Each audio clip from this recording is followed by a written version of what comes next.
Welcome, ladies and gentlemen. It's your host, Griever, as always, bringing you guys an anniversary special video. Now, this anniversary special, even though I say it's an anniversary special video, might be a day or two late, giving time restraints, editing, etc., etc. But I hope this video is close to February 21st, because we're talking Legend of Zelda. As you guys can tell from that title card, we're talking Legend of Zelda. Now, the Legend of Zelda series came out in 1986. February 21st, and it's been a staple, and in my opinion, one of my favorite video game franchises of all time. Easily top 5, if not top 3, if not my potentially favorite video game series of all time is The Legend of Zelda. But that's not what we're here to talk about today.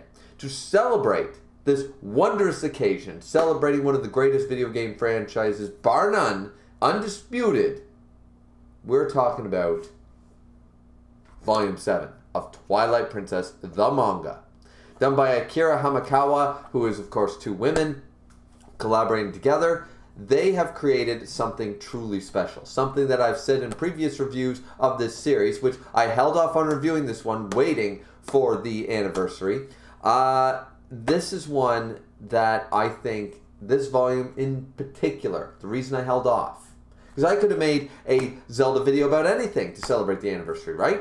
I could have talked about my favorite game in the series. I could have talked about what I think makes the best game in the series. I could have talked about a character discussion. I could have just fangirled for 15 minutes, slapped a video thumbnail on it, and called it a day. But after reading this volume, after reading this beautiful volume, which is the best volume in the entire Zelda series. And for those of you who don't know, Ocarina of Time and Majora's Mask are my two favorite games in the franchise. I do love Skyward Sword, and I do love Twilight Princess, and I like the Oracle games. I like a lot of the games, but Ocarina of Time and Majora's Mask, the N64 originals, are my go-to. They're perfect games, 10 out of 10. Nobody could tell me ever otherwise. You can argue it, but you'll never convince me. I will go to the grave with that statement. But that being said, even though, and I've said this on multiple reviews, that the Ocarina of Time and Majora's Mask, the manga should be perfect, and they are really good. This is the culmination of the best writing thus far. These two women have gone on to make a canon that is almost superior, I would argue, to the actual game lore. They have gone out of their way to not ever insult the fans, to never crap on them, to never shit on what they hold dear about this franchise. You can tell these two women are in love with the Legend of Zelda series and only want to do one thing, and that is do it justice. Never to smite, never to bring their own ideas into the mix that do not match up. No. They bring the fire. They bring a proper... This is a fan love letter of a manga drawn beautifully. It's one of my favorite art styles in manga ever. It is one of my favorite art styles, period, the way they draw this. Now, why is Volume 7 so special then? Like, they've done Ocarina of Time. They've done Oracle Seasons. They've done Majora's Mask. They've done Oracle Age. They did Link to the Past. They did tons of them. And they're all good in their own way. Some are better than others, of course. But if Ocarina of Time, Majora's Mask are my favorite games, why is Volume 7 my favorite volume? Well, we're going to have to get into spoilers for that. And if you guys have been following my reviews, Volume 1 through 6, up until this point on my channel, then you know exactly what moment I'm talking about here. You guys know the culmination here, because this is the best writing they've done yet. The reason that this is the best writing is because this Link, out of all the links that they have written about, all the manga iterations, as I said, they've done I think they even did 4 Swords or something. They did Minish Cap or something. They did the Oracle games. They did Link to the Past. They did Zelda, the Majora's Mask. They did Ocarina of Time. Now they've been doing Twilight Princess. What makes this Link so different? I'll tell you what. He's not heroic. He can be heroic, but he earns his heroism. He earns his courage. He becomes prideful, arrogant, self-centered. This is a hero. This is a Link who is constantly doubting himself. And when he gets that little bit of power, he goes nuts with it. A very human, a very three-dimensional character, a three-dimensional protagonist we have with this Link. This interpretation of Link is something unlike any single... When we think of the Legend of Zelda series, when we think of the Fire Emblem series, when we think of Sonic or Mario or Metroid or any of these other major franchises, Final Fantasy even, what do you think? The main character is clearly, when you think the classics, Dragon Ball Z, Sailor Moon, even current running ones, Naruto, or well, I guess Naruto's not currently running anymore, but like One Piece and stuff, the main hero is a hero. He's a good person. He's the good guy, right? And he's not going to fall to the... No. We're not talking about the classic, the romantic hero style. We're not talking Prince Charming anymore, who just does what he needs to do and gets the job done. We're not talking about the selfless hero anymore. We're talking about somebody with doubts. We're talking about somebody who has potential for growth, but also potential for evil. And we saw that in Volume 6, where he blatantly failed, where he lost to evil, where he lost to darkness, where he lost to self-indulgence, where he lost... And this is three-dimensional writing at its finest. And it's not necessarily that gets Volume 7 the best. Of course, we all know what moment I'm going to be talking about with Volume 7. But before that, I want to tell you the journey we've had with this character. The journey from Volume 1 to Volume 7, honestly, not that I'm unwilling or unhappy that the series is going to continue past Volume 7, but I think that this will be the best volume, regardless of how many volumes this goes for, whether it goes for Volume 8, 9, and 10. I don't know how many volumes are planned, but clearly there's got to be a Volume 8. But Volume 7 is clearly the best. And I don't think it can be beat, because this is the end of his character arc. This is where he has finally come full circle, and it's taken 7 volumes to do it, and it took the help of one very specific character. Now, I know what you guys are thinking. You're thinking, okay, it's Midna, right? It's got to be Midna. Or it's a non-canonical character. Or it's Issa. Or somebody else relevant. No. No. I'm going to show you. And once again, guys, this is not a spoiler-free review. I'm going to show you exactly who is responsible for this. I'm going to turn to it. And you guys are going to be amazed. It's this man. And if you guys don't recognize who this is, it's the motherfucking hero of time!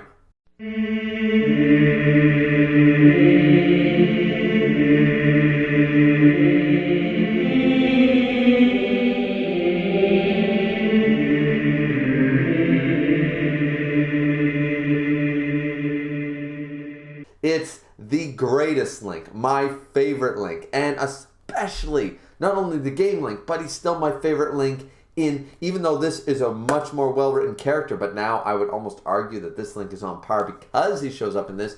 This is a long-time fan theory that I think was later on confirmed by Nintendo, but the Hero Shade, right? The Hero Shade. We all know who the Hero Shade is, right? In Twilight Princess, you learn all your sword skills. He's got the Triforce on the back, but he's a Skeletos and all that stuff, and we all assume, like, it's the Golden Wolf, he's the White Wolf, he's the hero of time, right?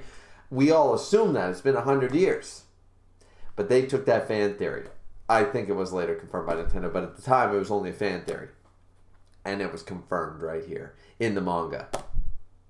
It's been confirmed. The hero of time is here. And, like, it's not this Link, guys. It's not him.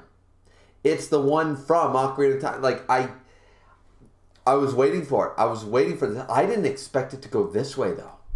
Like, once again, it's his story, his character development, not the Hero of Times. It was TP Link, not OOT Link. It's his story now. But it took our real hero, the one that you would argue is only 1 or 2 dimensional, that I talked about, the romanticized hero, the Prince Charming, the selfless, can do no wrong.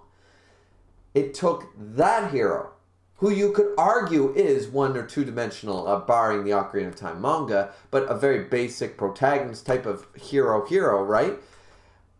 And you could argue that, and now, but it took that supposedly 1 2-dimensional character to make this guy's character arc three-dimensional. So is he truly a two-dimensional character? Or is he actually three-dimensional because of this manga? Like, you guys think I'm going to talk about the manga. Once again, the manga, the volume's great. Read the damn thing. I mean, it's fantastic. Go pick it up at your local manga shop, your bookstore, wherever you shop. Go pick it up on Amazon. This is absolutely fantastic. And I'm losing light really fast here. So I'm going to have to wrap this up. But what we're going to talk about here is the fact that the Hero of Time is actually pissed off. This is a direction I did not see coming with this guy. Okay? This dude is basically looking at our prideful, arrogant, self-centered version of the new Link, which is a very different direction, the one that's filled with self-doubt, doesn't think he can do it, he gets a little bit of power, and he runs wild with it. This is very human, but the Hero of Time's disgusted with him. He's absolutely and then after he loses to darkness, he loses the Master Sword, he loses this, he loses to the power, he loses to Dark Link, he loses to himself. Then, that's when, of course, at the end of the last volume, we saw the Golden Wolf pull him away, and now here, we're seeing this hooded figure who dragged him into this village, and yada yada, and things ensue. But he finally starts talking to him, and he goes, I can't do it, why, and he starts, instead of, we're coming full circle. It's no longer self-doubt and doubt in his own abilities. And it no longer is it about pride and arrogance. Now it's about why me? Now it's about selfishness. Now it's about why me? Why do I need to carry this burden? It's about not taking responsibility for the destiny that you currently hold. You are the new hero and stuff. But he doesn't want it. He's there whining and moaning and complaining that it's unfair. Life isn't fair. Why am I chosen for this? I'm clearly not good enough. I fell to darkness. I'm a loser. I don't want to be a part of this. Why me? This isn't fair, blah, blah, blah. He goes on this, and before we know who it is, now, of course, us veterans, we all knew who this was, but he shows up, and he looks at him, and he grabs him, and he yanks him forward, and he tells him, and that's when we get the reveal who he is, and he says, look here, you, and now I'm going to paraphrase, guys. I'm going to paraphrase. But look here, you little shit. If I had it my way, and that's when we see the Triforce of Courage, though faded, is still technically there. He goes, if I had it my way, I would take this burden from you. I would do it. Because you're too much of a goddamn pussy. I've had it up to here with your complaints. If I had it my way, I would take up my sword again. And I would do this. This is a dude who has fought. He fought the original battle. Remember, he was the Hero of Time. The true Hero of Time. He's the one who really fought. This Link is fighting a ghost of the past. Something that our Hero of Time would have slaughtered. Zanpacha. This Ganondorf. This is the one he beat when he had the Triforce power, when he had full power. This is the one he defeated. So the Hero of Time has no time for this guy's complaints.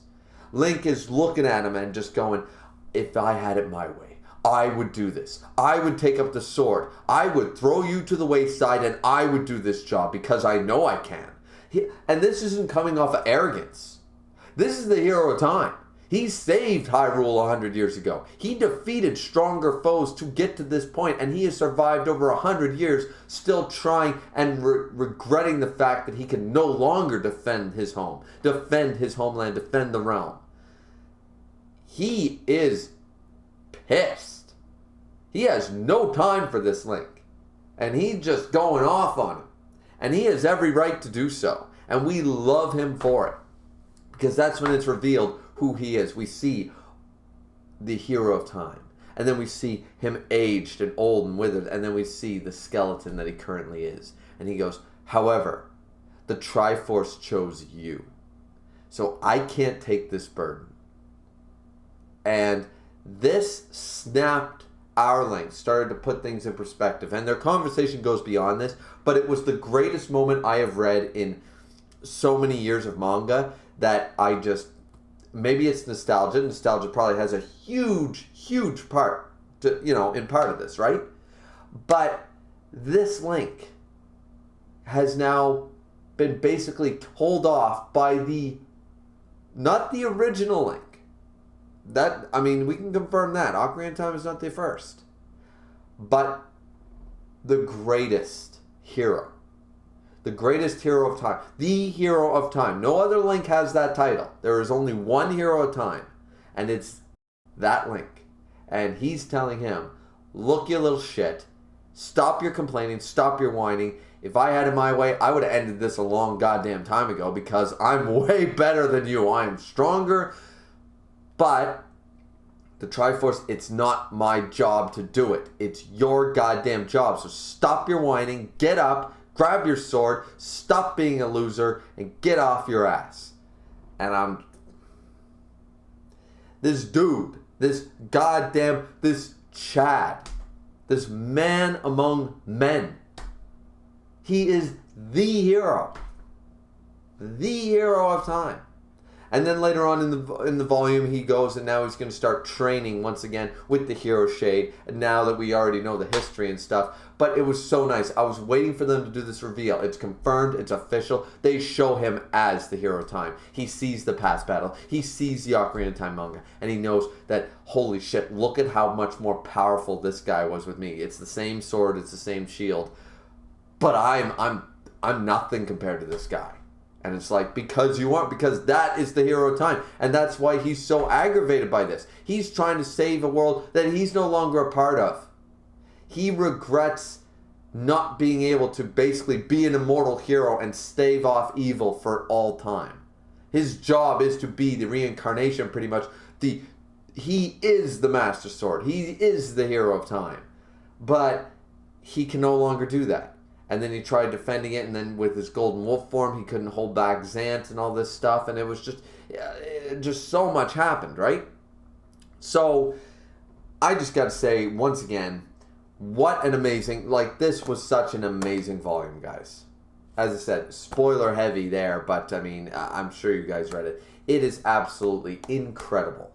And I have nothing but respect and admiration for the two wonderful women who wrote this beautiful telling over 7 volumes, culminating not only in the best written Link, but also the fan favorite Link, Hero of Time Link, comes back in the best of ways to fully round out his character development. And it took the Link to make this Link get off his ass. And it's just, I could go on about this for an hour. I could talk about in depth about how this leads up to the most badass moments. There's so many angles to take this from, guys. I'm only taking it from a couple here, but there's multiple angles to take this from. I hope you guys enjoyed the video. I hope you enjoyed the anniversary special. I hope also to be able to edit the lighting on this video because I lost a lot of lighting in the 20 minutes while I was ranting. Unfortunately, that's what, the sun going down does. But I hope you guys enjoyed the video. Like, comment, and subscribe. Definitely big fan of the Zelda series, as you guys can no doubt tell. As I said, this video might be a couple of days late, unfortunately. Had other things to do and figure out, and etc., etc. But I hope this video is only out a couple days late. It'll definitely be out within the week of the anniversary, so that's as best as I could do. But like, comment, and subscribe. As always, don't forget we're getting to 500 subscribers in the month of March, not 400. Not 400, not 300, but 500 subscribers in the month of March. And we are so close, guys. We are less than 20 away. I think we can easily make that happen. And then, of course, I will be releasing the video that you guys can tell me what you would like for the 500 milestone video. And you'll be able to comment down below, and we'll just see what people want. So, that being said, guys, hope you guys enjoyed. Don't forget to drink responsibly. Let's a toast to the real hero. A toast to the goddamn hero of time. Let's see you guys here next time. Peace out.